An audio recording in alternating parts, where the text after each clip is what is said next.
Hello friends, एक बार फिर से आपका डिजिटल लर्निंग में स्वागत करता हूं। आशा करता हूं कि आप सभी अच्छे होंगे। तो मैं हिमाचल प्रदेश का प्राचीन इतिहास का पार्ट नंबर 2 लेके आया हूं। पिछली वीडियो में हमने डिस्कस किया था प्राचीन का फर्स्ट पार्ट, ठीक है। और आज हम करेंगे पार्ट 2 मध्यकालीन इतिहास, ठीक है। और पार्ट 3 बनाऊंगा, उसमें आधुनिक इतिहास रहेगा और यहाँ से क्वेश्चन बनते हैं, ठीक है। डिस्कस करते हैं मध्यकालीन इतिहास में क्या क्या हुआ। तो सबसे पहले बात करेंगे महमूद गजनवी की। तो महमूद गजनवी ने भारत पर कितने आक्रमण किए थे? 17 आक्रमण किए थे। फर्स्ट क्वेश्चन यही पूछा जाता है कि महमूद गजनवी ने भारत पर कितने आक्रमण किए थे? तो 17 आक्रमण किए थे, ठीक है, याद रखना है। नेक्स्ट बात करें तो महमूद गजनवी ने 1009 ईस्वी में आनंदपाल को हराने के बाद नगरकोट पर आक्रमण किया और उसके खजाने को लूट लिया। तो वही नगरकोट के खजाने को किसने लूटा था? महमूद गजनवी ने लूटा था, ठीक है। किसको हराने पे? जो आनंदपाल थे उनको हराने पे। और कब लूटा था? 1009 ईस्वी में, ठीक है। नेक्स्ट बात करेंगे नगरकोट किले पर तुर्कों पर कब्जा रहा, ठीक है। मतलब नगरकोट किलों पर तुर्कों का कब्जा 1043 ईस्वी तक रहा। जिसके बाद देखो नगरकोट पर किलों पर ना तुर्कों का भी कब्जा था। और कब था? 1043वीं तक था। जिसके बाद दिल्ली के तोमर राजा महिपाल ने नगरकोट से गजनवी शासन की समाप्ति की और महमूद गजनवी ने 1023 ईस्वी तक नगरकोट को छोड़कर कांगड़ा के अधिकतर हिस्सों पर अधिकार नहीं कर पाया था, ठीक है।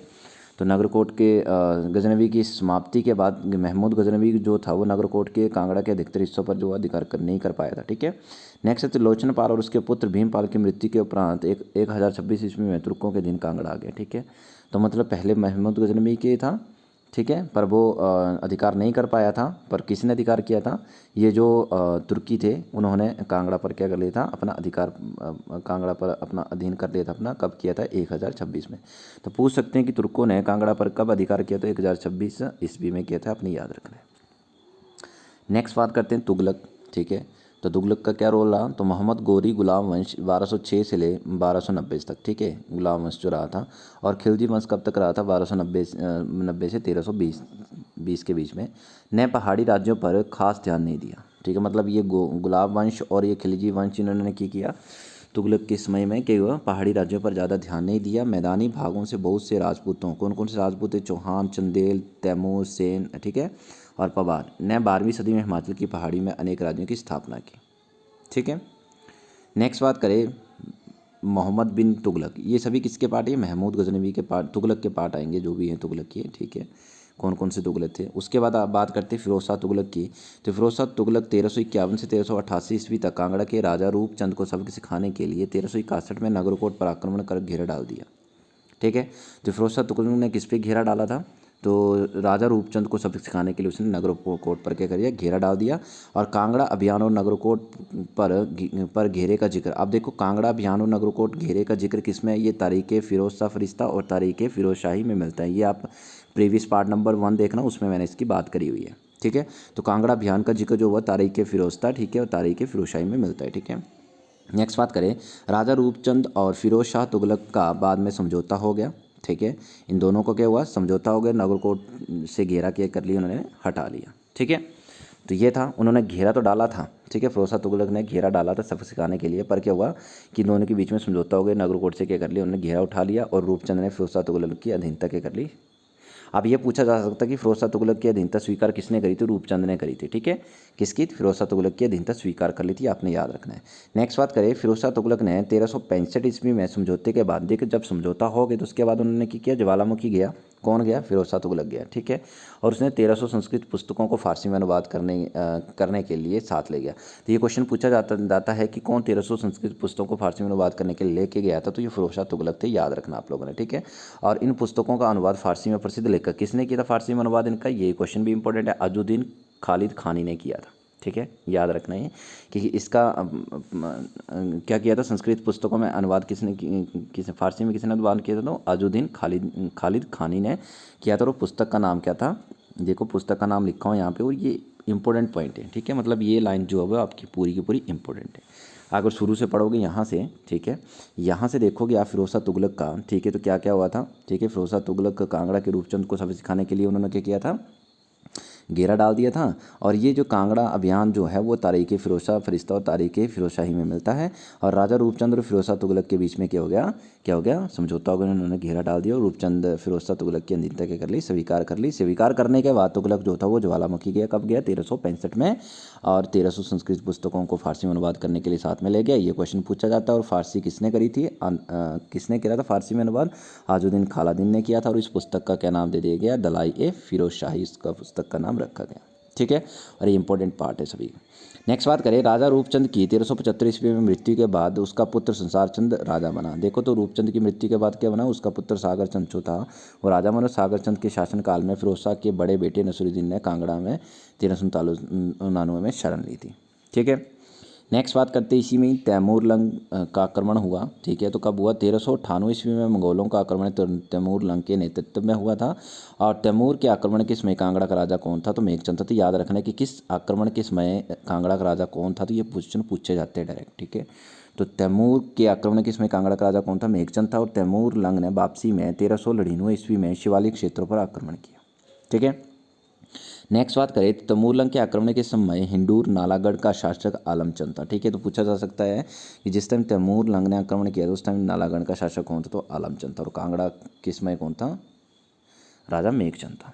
और जिसने तैमूरलंग की सहायता की, जिनके फलस्वरूप तैमूरलंग हिंडूर को हानि पहुंचाए बिना क्या हो गए? आगे बढ़ गए। ठीक है बच्चों, यहाँ पे ध्यान रखना है कि ये जो मैंने आपका सब्जेक्टिव पार्ट लिखा और यहीं से आपके क्या बनते हैं? क्वेश्चंस बनते हैं।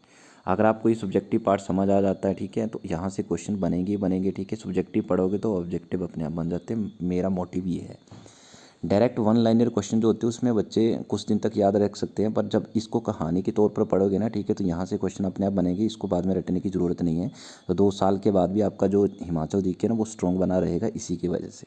ठीक है, नेक्स्ट बात करें तो उसने क्या किया था तैमूरलंग ने कि उसने नूरपुर के अलावा सिरमौर क्षेत्र पर आक्रमण किया और जिसका विरोध रतन सिंह के द्वारा किया गया। तो क्या किया? तैमूरलंग की सहायता की। ठीक है, और तैमूरलंग हिंडूर को हानि पहुंचाए बिना आगे बढ़ गए तैमूरलंग के आक्रमण के समय। ठीक है, तो उसने क्या किया? नूरपुर जो धमेरी के अलावा सिरमौर क्षेत्र पर आक्रमण किया, जिसके विरोध में वो जिसका विरोध किसने किया था? रतन सिंह ने किया। तो पूछ लेना क्वेश्चन जब पूछा जाएगा कि नूरपुर धमेरी के अलावा सिरमौर क्षेत्र पर आक्रमण किया किसने किया था और उसका विरोध किसने किया? तो रतन सिंह द्वारा उसका विरोध किया गया था। ठीक है, जब आक्रमण हुआ था तैमूरलंग का। नेक्स्ट बात करेंगे मुगल शासन की। तो पहला मुगल शासन था बाबर। ठीक है, तो बाबर ने 1525 में कांगड़ा के निकट मलौट में अपनी चौकी स्थापित की। तो ये क्वेश्चन पूछा था कि बाबर ने कांगड़ा के निकट कौन सी चौकी और कब चौकी जो थी, कौन सी चौकी और कब की थी उसने स्थापित की? तो मलौट की चौकी थी और 1525 में करी थी। और बाबर ने 1526 ईस्वी में पानीपत के प्रथम युद्ध में इब्राहिम लोदी को हराकर भारत में मुगल शासन की क्या करी थी? स्थापना। तो भाई मुगल शासन की स्थापना भारत में कैसी हुई? तो वो बाबर ने करी थी। और पानीपत का जो प्रथम युद्ध हुआ था उसमें इब्राहिम लोदी को बाबर ने क्या कर दिया था? हरा दिया था। उसके बाद मुगल शासन की स्थापना हुई भारत में। नेक्स्ट बात करें अकबर की। तो अकबर ने 1556 ईस्वी में सिकंदर शाह को पकड़ने के लिए नूरपुर में अपनी सेना भेजी। तो क्या बात कर रहा हूँ मैं कि अकबर ने किसको पकड़ना था? सिकंदर शाह को पकड़ने के लिए नूरपुर में क्या भेजी? अपनी सेना भेजी, क्योंकि नूरपुर के राजा भक्तपाल सिकंदर शाह से दोस्ती थी। भक्तपाल की सिकंदर शाह से क्या थी? दोस्ती थी। सिकंदर शाह से दोस्ती। अकबर और सिकंदर शाह को पकड़ने के लिए, क्योंकि भक्तपाल की किसके साथ थी? सिकंदर, मतलब ये दोस्त नहीं थे दोनों। ठीक है, तो इसलिए सिकंदर शाह ने क्या करा था? अपनी सेना भेज दी थी भक्तपाल नूरपुर के राजा भक्तपाल की सिकंदर शाह से दोस्ती नहीं थी, उसको पकड़ने के लिए। ठीक है, नेक्स्ट बात करूँ तो अकबर पहाड़ी राजाओं को अपनी अधीनता स्वीकार करने के लिए बच्चों या रिश्तेदारों को दरबार में बंधक के तौर पर रखता था। अब वही बात आ गई कि अकबर ने क्या किया? सिकंदर शाह को पकड़ने के लिए क्या किया, है ना? सेना भेजी। अब सिकंदर शाह कौन था? वो भक्तपाल का क्या था? मित्र था, दोस्ती थी उनकी, इसलिए। अब देखो अकबर पहाड़ी राजाओं को अपनी जैसे अकबर अपनी पहाड़ी राजाओं की अधीनता स्वीकार करने के लिए क्या करता था? उनके बच्चे रिश्तेदारों को अपने दरबार पे क्या कर लेता था? बंधक बना लेता था। अब अकबर ने कांगड़ा के राजा जयचंद को बंधक बनाया। ठीक है, और राजा जयचंद की 1585 ईस्वी में क्या होगी? मृत्यु होगी। उसका बेटा बिधि चंद जो था वो राजा बना। अच्छा, अब राजा बिधि चंद ने अपने पुत्र, अब ठीक है, राजा कौन बना? जयचंद का पुत्र कौन था? बिधि चंद था। अब बिधि चंद का जो पुत्र था उसने अपने पुत्र त्रिलोक चंद को बंधक के तौर पर मुगल दरबार में क्या हो गया? रख दिया। अब चंबा का राजा प्रताप सिंह बर्मन अकबर का क्या था? समकालीन था।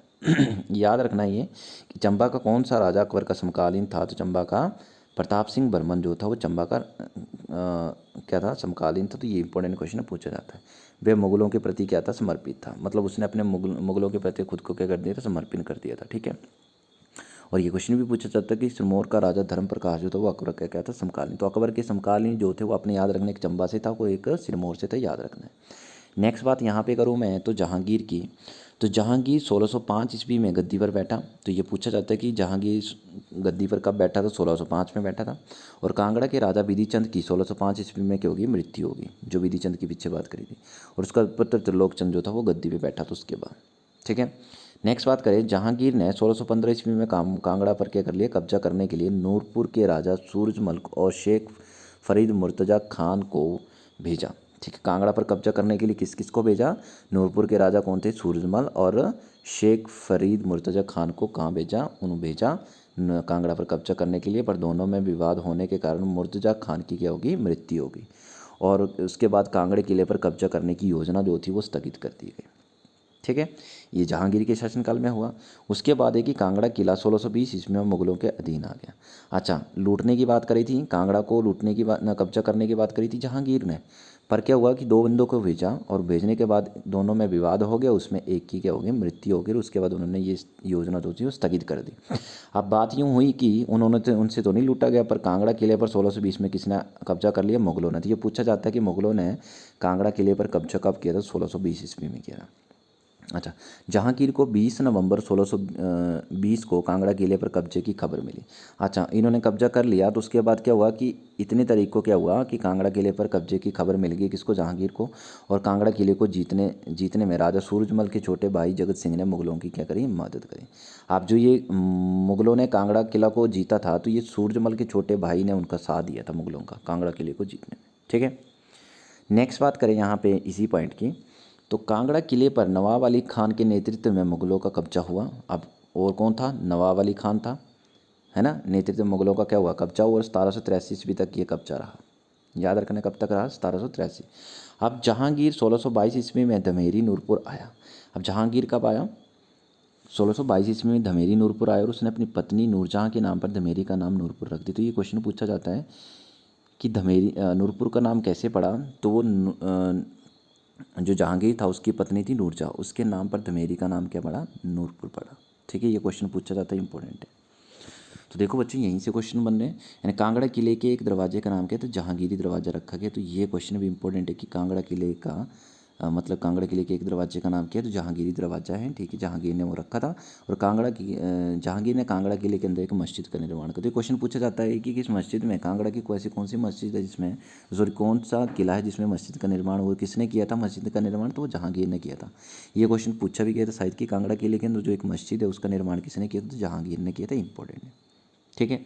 नेक्स्ट, जहांगीर के समय चंबा के राजा जनार्दन और जगत सिंह के बीच धलोक का युद्ध हुआ। तो ये पूछा जाता है धलोक का युद्ध किस किस के बीच में हुआ था, राजा जनार्दन और जगत सिंह के बीच हुआ था, जिसमें जगत सिंह विजय हुआ। ठीक, विजय कौन हुआ, जगत सिंह विजय हुआ। और चंबा पर 1623 ईस्वी से लेकर 2 दशक तक जगत सिंह का क्या रहा, कब्जा रहा, 2 साल तक। ठीक है। नेक्स्ट बात करूँ तो जगत सिंह मुगलों का क्या था, वफादार था। ठीक है। और सिरमौर का राजा बुद्धि प्रकाश 1605 से 1615 जहांगीर का क्या रहा, समकालीन। तो अब ये देख लो, जहांगीर का समकालीन कौन था, सिरमौर के राजा बुद्धि प्रकाश। ठीक है। और जगत सिंह भी क्या था, मुगलों का वफादार था। और कांगड़ा किले का पहला मुगल किलेदार कौन था, नवाब अली खान। तो ये भी क्वेश्चन इंपॉर्टेंट है कि कांगड़ा किला जो है वो, ठीक है, किले का मुगल किलेदार कौन था, तो नवाब अली खान था। ये भी इंपॉर्टेंट क्वेश्चन है, याद रखना आपने। नेक्स्ट बात करें शाहजहाँ की। तो देखो, शाहजहाँ के शासनकाल में नवाब असदुल्ला खान और कोच कुली खान कांगड़ा किले के मुगल किलेदार। तो याद रखना कि शाहजहाँ के शासनकाल में कौन कौन थे किलेदार, तो नवाब असदुल्ला खान और कोच कुली खान थे। याद रखना, ये पूछे जाते एग्जाम में। नेक्स्ट बात करें, कोच कुली खान 17 वर्षों तक मुगल किलेदार रहा। कितने वर्षों तक रहा था ये नवाब कोच कुली खान, 17 वर्षों तक रहा था। और उसे बाणगंगा नदी के पास क्या किया गया था, दफनाया गया था। ये पूछा जाता है। नेक्स्ट, सिरमौर का राजा मनदाता प्रकाश शाहजहाँ का समकालीन था। अब सिरमौर का राजा भी आ गया। ठीक है। ये भी क्या थे, समकालीन थे किसके, शाहजहाँ के। और उसने मुगल के गढ़वाले अभियान में कई बार क्या किया, मुगलों की सहायता की। ठीक है। नेक्स्ट बात कर लेते हैं। अब देखो बच्चों, मैं यहाँ पे अगर अंडरलाइन कर रहा हूँ किसी चीज़ को, मतलब तो जहाँ पे मैं बता रहा हूँ इंपॉर्टेंट है, तो वो इंपॉर्टेंट पार्ट है। ठीक है। नेक्स्ट बात करें, औरंगजेब के शासनकाल में कांगड़ा किले के मुगल किलेदार सैयद हुसैन खान, हसन अब्दुल्ला खान और नवाब सैयद खली लुहा खान। ठीक है, याद रखना ये जो लिखा हुआ है यही वर्ड ही ऐसे है। ठीक है, तो औरंगजेब के शासनकाल में कांगड़ा किले के मुगल किलेदार कौन थे? एक सैयद हुसैन खान था, हसन अब्दुल्ला खान था और नवाब सैयद खलीलुल्लाह खान थे। ठीक है, ये 3 बंदे थे, आपने याद रखना, औरंगजेब के टाइम में थे। और औरंगजेब का समकालीन सिरमौर का राजा सुमंग प्रकाश का चंबा के राजा चतर सिंह ने, ठीक है याद रखना, औरंगजेब का समकालीन सिरमौर का राजा, ठीक है, औरंगजेब का समकालीन कौन था? सिरमौर का राजा था, कौन सा था? राजा सुमंग प्रकाश का चंबा के राजा चतर सिंह, ठीक है, 1638 ईस्वी में औरंगजेब के चंबा के सारे मंदिरों को गिराने का आदेश दिया। मतलब औरंगजेब ने क्या किया था, जो उसका सिरमौर का समकालीन राजा था औरंगजेब का, उसने क्या किया, चंबा के चतर सिंह को कहा होगा, क्या कहा होगा कि चंबा के सारे मंदिरों को गिरा दो, मतलब आदेश दिया होगा। ठीक है, पर जो चंबा के राजा थे उन्होंने क्या किया, इनकार कर दिया कि मैं मंदिरों को नहीं गिराऊंगा, बल्कि उन्होंने क्या किया था कि सोने का कुछ था, सोने के बनवा दिए थे गुंबद की, क्या कुछ ऐसा हुआ था। तो राजा ने क्या किया था, उसको गिराने के बजाय उनको दोबारा से फिर क्या किया था, अच्छे से उनका निर्माण करके, ठीक है, वहाँ पे सोने का कुछ चढ़ाया था। ठीक है, तो उसने इनकार कर दिया था। अब इनकार किसने किया? क्वेश्चन पूछा जाता है कि चंबा के मंदिर को गिराने चंबा के मंदिर को गिराने का आदेश किसने दिया था? तो वो दिया था आपका, किसने दिया था? वो दिया था औरंगजेब ने। ठीक है, और मना किसने किया था? चंबा के राजा कौन थे? राजा चतर सिंह थे, ये आपने याद रखना है। ठीक है, नेक्स्ट बात करूँ, उसने गुलेर, बसोली और चंबा के राजाओं के साथ मिलकर पंजाब के मुगल सरदार मिर्जा रियाज बेग को पराजित किया। ठीक है, उसने क्या किया? गुलेर, बसोली, चंबा के राजा सभी के साथ मिलकर के किया, पंजाब के मुगल सरदार मिर्जा रियाज को पराजित किया और अपने क्षेत्रों पर क्या किया? वापस कब्जा किया। ठीक है, नेक्स्ट लास्ट पॉइंट देखते हैं, मुगलों का पतन और घमंड चंद। तो मुगलों का पतन कैसे हुआ? तो औरंगजेब की मृत्यु जब होगी तो मुगलों का पतन क्या हो गया? शुरू हो गया। और अहमद शाह दुर्रानी ने 1748 ईस्वी से 1788 के बीच 10 बार पंजाब पर क्या किया? आक्रमण किया और मुगलों की क्या कर दी? कमर तोड़ दी। ठीक है, समझ आ गया? तो अहमद शाह दुर्रानी ने क्या किया कि भी 10 बार किया। ठीक है, पंजाब पर आक्रमण कर मुगलों की क्या कर दी, जिससे मुगलों ने पंजाब पर क्या कर लिया था? कब्जा कर लिया था। तो अहमद शाह दुर्रानी थे। आप देखो, ये पूछा जा सकता है क्वेश्चन कि पंजाब पर आक्रमण कर मुगलों की कमर किसने तोड़ी? तो अहमद शाह दुर्रानी ने तोड़ी।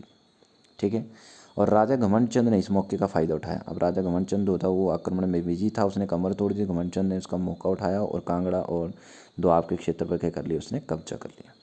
ठीक है, और कांगड़ा किला अब भी मुगलों के क्या था? पास ही था। ठीक है, अब नेक्स्ट बात करें तो नवाब सैफ अली खान कांगड़ा जिले के अंतिम किलेदार थे। तो ये पूछा जाता है क्वेश्चन कि कांगड़ा किले के अंतिम किलेदार कौन थे? तो नवाब सैफ अली खान थे। और अहमद शाह दुर्रानी ने 1759 ईस्वी में घमंड चंद को क्या कर दिया? जालंधर दोआब का क्या कर दिया? नाजिम बना दिया। ठीक है, अब अहमद शाह ने मुगलों की कमर तोड़ी थी, पर अभी भी क्या हुआ था? घमंड चंद ने इसका मौका उठाकर कांगड़ा और दोआब के क्षेत्र पर कब्जा कर लिया और अभी भी किला जो था वो पर मुगलों के पास ही था। बट नवाब सैफ अली खान कांगड़ा जिले के क्या बने? अंतिम किलेदार बने। और अहमद शाह दुर्रानी जिसने मुगलों की कमर तोड़ी थी, उसने 1759 में जो घमंड चंद था जिसने मौके का फ़ायदा उठाकर कांगड़ा पर कब्जा किया था, उसको क्या कर दिया? जालंधर दोआब का क्या कर दिया? क्या कर दिया? नाजिम बना दिया। और घमंड चंद का सतलुज से रावी तक के क्षेत्र तक एक छत्र राज कर लिया। तो घमंड चंद ने क्या किया? सतलुज से रावी तक के बीच में एक छत्र क्या कर लिया? राज कर लिया। ठीक है, तो ये थी कहानी आपकी मध्यकालीन इतिहास की। तो आपके यहाँ पे क्वेश्चंस बनेंगे ही बनेंगे, अगर आप इसको डिटेल में पढ़ोगे तो यहाँ से क्वेश्चन बनते ही बनते हैं। ठीक है, और जब भी आप देखोगे तो आपको यहाँ से क्वेश्चन बने हुए दिखेंगे। ठीक है, वो आपको ऑब्जेक्टिव में दिखेंगे, पर आप अगर ये सब्जेक्टिव की कहानी पढ़ लेते हो ना, ठीक है, तो यहाँ पे आपके क्वेश्चन डेफिनेटली पक्का है और आपको कभी नहीं भूलेंगे। ठीक है, तो वीडियो अच्छी लगी होगी तो लाइक कर देना, कमेंट कर देना, देन शेयर कर देना और सब्सक्राइब कर लेना, ताकि जितनी भी आने वाली वीडियोज़ हैं उसकी नोटिफिकेशन मिलती रहे। ठीक है, और ये पार्ट नंबर 3 में जल्द आपको भेज दूँगा। ओके।